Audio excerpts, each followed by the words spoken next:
And so he could go on that as well. We went on through the kerchief implication, the Rialto sanction. He's a genius. And he then invented one all of his own, which was the titles of books that didn't quite make it. Nice Try, The Big Gatsby, Good Expectations. Let me think. For Whom the Bell Rings. Mr. Zhivago. And I think I contributed at this point Portrait of a Woman, which I but then he said, this I think is almost the best, 2 days in the life of Ivan Denisovich. So he can just do that, okay? But what people want, I find, is filth, don't you? Yeah, absolutely. Yeah, so why don't you change the word love to fuck and see what happens there? And you're not bad at rhyming your filth either. You've spoken, well, you've written about feeling some limitations as a writer compared to your august friends. And I might get you to comment a bit more seriously on that later. No, I should do that now. Okay, well, I'll do it now then. Well, it was very useful to me working at the New Statesman, which was then a pretty good politico-literary magazine in London, with some prestige to it, with Martin and with James Fenton, who I still think is the best poet writing in English, and Ian McEwan and others, Julian Barnes, all on the staff or on the contributing periphery. It was very handy for me because just by talking to them, listening to them, I learned a lot about writing by osmosis almost. But I also realized that people who can do fiction and poetry have an ingredient of stuff that I don't have. And so I thought, my little ambitions for the bottom drawer, that slim volume, I think I'm not going to waste the public's time with that. I'll concentrate on the essay form. There I think I might contribute something. And I've since then evolved a theory of a sort that those who have poetic and fictional capacity, which I don't possess, have musical ability, which is another thing I don't have. When confronted with musical notation, I feel dyslexic almost. I just don't have it. And I've been told by some critics and professors of literature much senior to myself that I may well be onto something with this. And then if you think about it, I mean, Shakespeare is practically a musician. He's full of music. So is Chaucer. The Romantic poets are a lot of the Russians. Nabokov didn't like music, but he understood it. Dickens was a musician. I'm going to press this on, and Ian McEwan could write a review of a concert, whether it was jazz or classical, easily. Several of Salman's novels are practically set to music. Martin can play. I think it might be a useful way of introducing different styles of ability. You certainly describe Bob Dylan as a poet. Bob Dylan's certainly a poet, yes. Yes. But you have dabbled at least in some forms of verse, mainly dirty. Do you say you've got a good memory? Any limericks that spring to mind? See, people expect filth at this point. The limerick filth is what they expect. The limerick is a very capacious and elastic and subtle form. I would give you the example of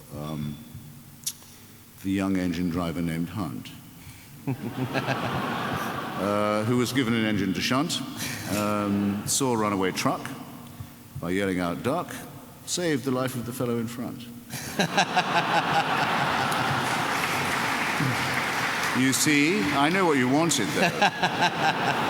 Whereas Robert Conquest, who is another member of this luncheon, he's now 94, he's born in 1917,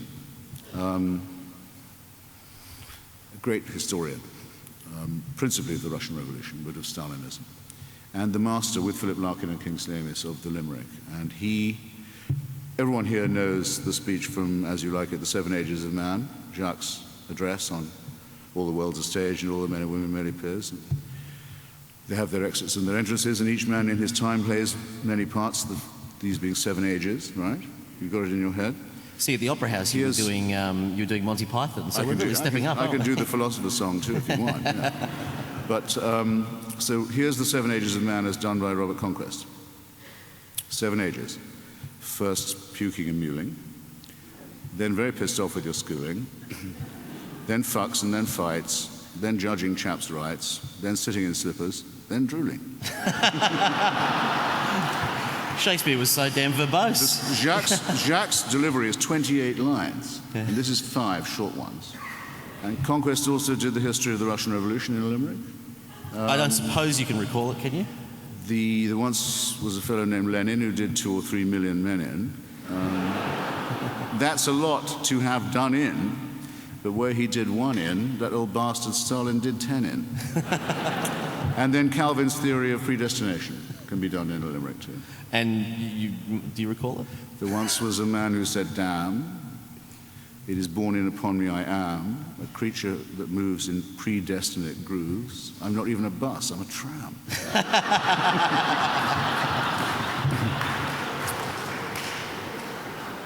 But just not to disappoint, there was a young hooker from Kew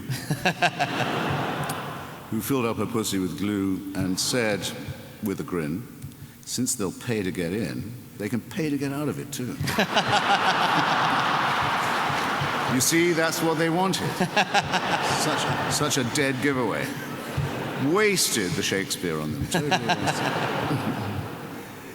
Now, look, I hope at this point you'll afford me the courtesy that I think Isaiah Berlin afforded you of providing a polite answer to a question that you get asked all the time about the things that you didn't write about in the memoir. But I wanted to ask one thing that I haven't heard you asked about yet. You don't write much about your brother. No. Why not? Because, I mean, you've had a very public history. Yes, and I thought that people can already read that if they want to. So I didn't want to go over old ground at all. And because since we were very small, we haven't lived in the same town or been in the same job or had very much contact. Have you discussed that with him? Is he a bit miffed?